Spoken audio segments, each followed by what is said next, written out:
John 6:3. Subiit ergo in montem Iesus, et ibi sedebat cum discipulis suis. Therefore Jesus went up into or onto the mountain, and there he was sitting with his own, or just his probably, disciples. This is a nice straightforward stretch of narrative here. As promised, we talked a few verses ago about how we had a stretch of narrative coming up, and this is a good chance just to stretch your muscles a little bit, and after some heavy discourse, and allow yourself to get the feel for simple narrative in Latin, especially simple narrative in the past. We're going to see, as here, lots of third-person singular and plural forms, just as in descriptive narrative in English. Usually we're talking about he, she, or it doing something, or they are doing something in the past, typically. And that's what you find in Latin narrative as well. So let's look at our forms here one by one. Subiit, third person, perfect, active, indicative. From what verb? Test yourself. What do you think it comes from? Perhaps you recognize the second element here. This is from sub eo, which can mean a number of different interesting things.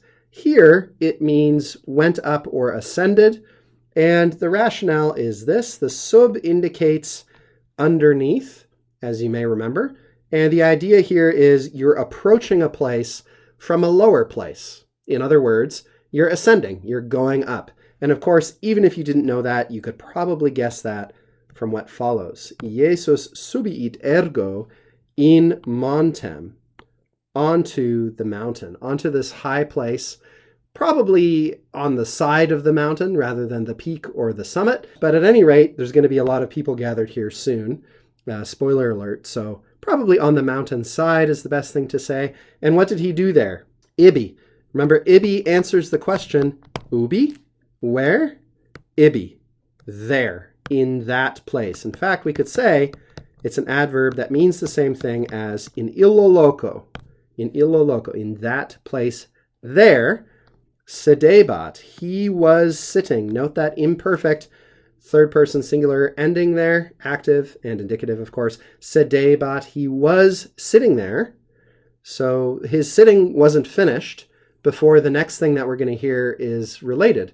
And remember, this is how the imperfect is used in Latin as in English. It kind of sets us up in the processes of the past to hear about another incident that happened in that same past that interrupted or intervened while something else was going on. So we're going to hear, while Jesus was sitting there, and we might just add here, cum discipulis suis. That's just a nice straightforward use of cum plus the ablative case to mean together with. He was sitting there with his disciples. Then something else happened while he was sitting there, and we'll hear about that in the next verse.